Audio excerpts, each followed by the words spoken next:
Oh my, I'm feeling great. Give me the mic. My tipsy mother-in-law snatched the microphone from my friend during her speech and unexpectedly started her own. My father-in-law, Mark, was drunkenly making a scene with relatives, and to top it off, Ingrid gave a speech that mockingly targeted me. What did I ever do to deserve this? Why do I have to endure all this? I almost burst into tears when my niece's comment dramatically changed the atmosphere of the room. My name's Naomi, a 48-year-old who's put on quite a bit of weight, tagging along with my food-loving husband, Trevor. The infuriating part was that he sheds weight effortlessly with just a bit of exercise. Gallus, thou can eat even more.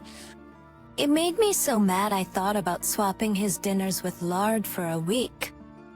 Uff, I love him, but right now, I hate his metabolism. Determined to slim down and make him fall for me all over again. I find myself still enjoying delicious meals. Oh well, I married Trevor, a year younger than me, 5 years ago. We hit it off quickly, moving from dating to marriage in no time, but then the real challenge began. When we went to announce our marriage, my mother-in-law complained, "Why marry someone older who can't even have kids?" And my father-in-law let out a disappointed sigh. I was always bullied by my mother-in-law, so I decided I'd bully my son's wife. Her casual demeanor as she said this sent shivers down my spine. Was for a younger bride. Her casual demeanor as she said this sent shivers down my spine. It was never about the age difference. She just wanted someone to bully. No wonder Trevor's previous girlfriends were mistreated for no reason. I decided to keep a safe distance, but then she interfered with our wedding planning, insisting on including her opinions. Why should they have a say? They're not even contributing financially, I thought. However, friends who were already married told me they also considered their in-laws as opinions. It seemed like a common practice to respect a spouse's parents to some extent. I get it, kinda. It's a big day for their beloved son. Trevor says I could ignore them, but I couldn't just do that. So, reluctantly, I agreed to at least listen to them, but I soon regretted my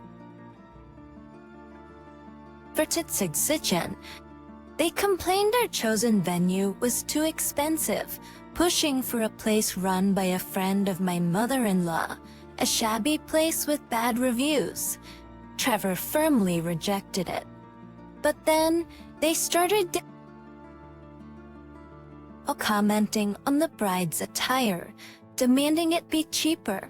Ingrid even said I could use her old wedding dress to save money, claiming it would be a waste to spend on something new, as if I'd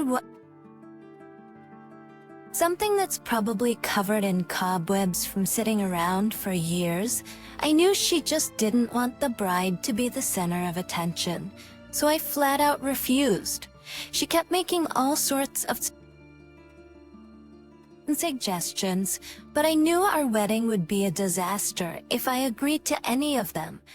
It was a parade of ridiculous proposals, so I ended up rejecting almost all of them. Looking back, maybe they ignited her mean streak even more. But to anyone watching, it was clear that the bride and mother-in-law weren't getting along. My friends and relatives all looked troubled, irritated to furiously pierce. As the wedding ceremony went on, the groom's relatives started acting up. They were completely drunk, heckling during the movie my husband's friend had made. Of course, we asked the staff to escort that relative out, but even my father-in-law was smashed, waving around a bottle of liquor brought by the relatives as if it were a flashlight. He even shouted. And each course a waiter another beer, as if we were in a bar. Someone was escorted out saying they felt sick. Yet the staff did their best to keep the ceremony going, but my guests were all horrified by the chaos. Embarrassed, my husband and I spent most of the ceremony with our heads down. It was a nightmare. Then, during my friend's speech as a representative of my friends, the unexpected happened. Now let me, the groom's mother, say a few words. Trevor and I were stunned. She was so natural in her movements that even the staff were confused, wondering if this was part of the program. So about Naomi, I heard she's been a hard worker since she was little. Surprisingly, her comments weren't bad. I didn't want to make a scene by cutting her off if she wasn't saying anything harmful. Maybe it was better to act as if this was planned all along. The staff and Trevor asked if we should stop her, but I decided to see how it went.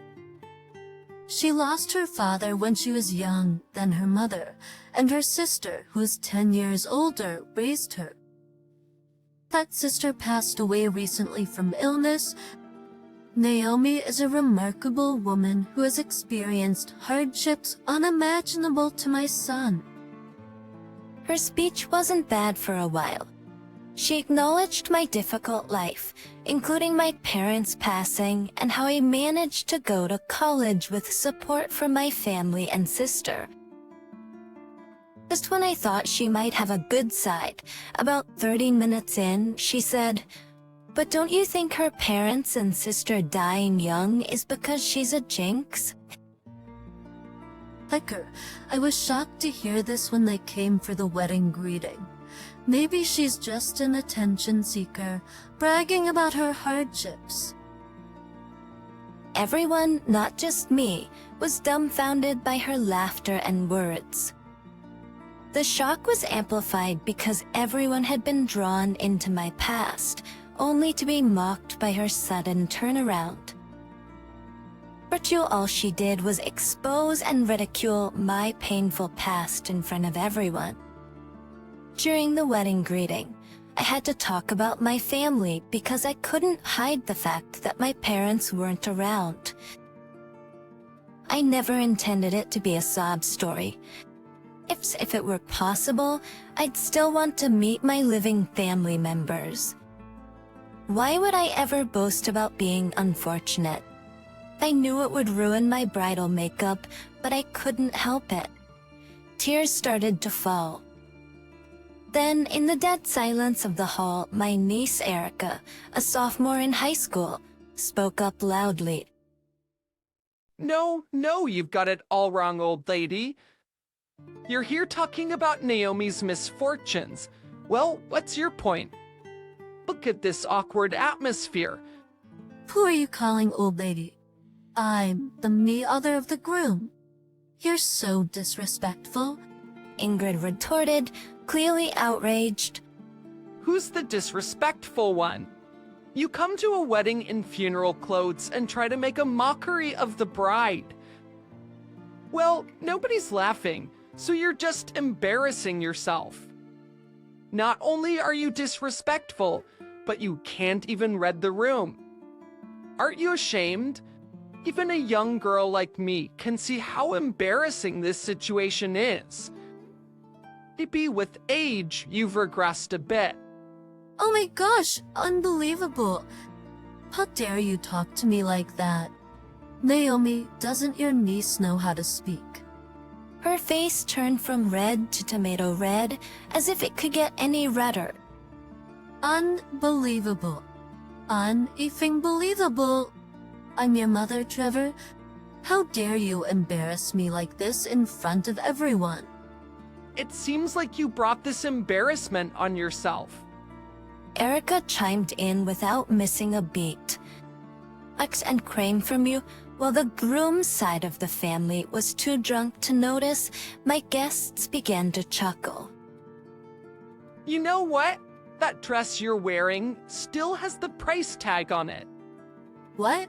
My mother-in-law gasped as the hall erupted in laughter. It seemed everyone had noticed the tag. The one from her side pointed it out, probably because they were mostly men and not interested in her dress. No one had bothered to tell her. Bring a funeral dress to a wedding with the tag still on it. For you getting ready for the next world. You are well prepared as expected from an elder. But isn't that a bit premature? People like you tend to live long lives, Erica said, laughing gently. My mother-in-law finally seemed to feel embarrassed and frantically tried to hide the tag. My father-in-law, seeing this, pointed at her and laughed. Oh, you ready to kick the bucket hard? Just fine. My husband and I, and probably most of the guests, could see her anger, but he, and everyone else on his side, remained oblivious. Well, I guess I'll find a new wife then. He joked and a relative chimed in. What about Nancy, the hostess? That's right. I say all. He agreed, and they all got carried away, completely forgetting about Ingrid. You too. This is unbelievable. Having fun at my expense in a place like this. Just when I thought she was about to explode, she grabbed a beer bottle from a nearby table and marched towards her husband. Bottle raised high, declaring, "I won't forgive you. He turned pale at the sight. Everyone thought we were on the brink of a police-worthy disaster when suddenly my niece Erica dashed over and drenched them both with the table's alcohol. Cool off with this. Are you still planning to cause a scene at people's wedding? Staff, please escort these people out. The crowd, initially stunned by the unfolding chaos, snapped back to reality at her command, and the staff quickly restrained them. Our wedding ended amidst this commotion, but later my brother-in-law, who's been like a father to me since my sister passed away, joined us to confront my in-laws. He was especially furious about the wedding fiasco and determined to make them pay for the expenses.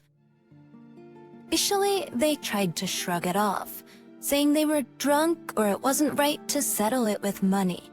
However, when my brother-in-law, a former boxer and still muscular, grabbed Mark by the collar, he quickly agreed to pay. He must have been really scared, as he paid the full wedding cost in cash that very day. At the same time, my husband declared we were cutting ties with them. He apologized, saying he should have done this sooner, but I couldn't blame him.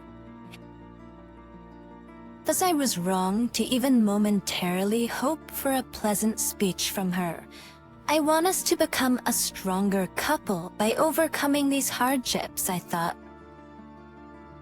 Later, we heard that my father-in-law became wheelchair-bound, and my mother-in-law, suffering from rheumatoid arthritis, reached out for help, but my husband ignored her plea, saying they're not parents anymore. Actually, I recently passed by their old house, now demolished. Perhaps they are in a facility, but I doubt they have the funds for both. Ingrid is likely living somewhere like a park. I thought I saw someone exactly like her there recently, but they are strangers to us now, unlikely we'll ever meet again. Exit speak.com city. As for us, we're living our lives peacefully, 2 years later, we used the refunded wedding money and our savings to have a wedding ceremony in an Italian chapel and a belated honeymoon. It was a rito of our wedding. We didn't invite anyone from my husband's side, but my friends and family came, making it a beautiful ceremony. Erica said she was glad our wedding didn't end on a sour note and gave us an expensive gift and a caricature she drew of us, showcasing her art school skills. I felt bad accepting such a pricey gift, but she said, "I see you more as my real sister, so please accept it." It's how sweet of her. When she gets married, I will repay her kindness 3 or 4-fold, maybe with some furniture. Bring a wedding dress again at my age was a little embarrassing, but my husband said I looked even more beautiful than before. I had a bridal spa treatment, but I'm sure I haven't changed that much. He's just being kind. However, after the ceremony, we loosened up and indulged in his love for buffets, and at 48, I've gained weight quickly. My husband joked, "You've changed. How about going back to the old you?" I snapped back. Us, you're thinning on top, you know? That's our way of teasing each other. We hope to be a couple that can always poke fun at each other, just like best friends. Since it was a late marriage, I want to lose weight to live long and healthy with my husband. Health is important after all. Now off for a walk with my husband today.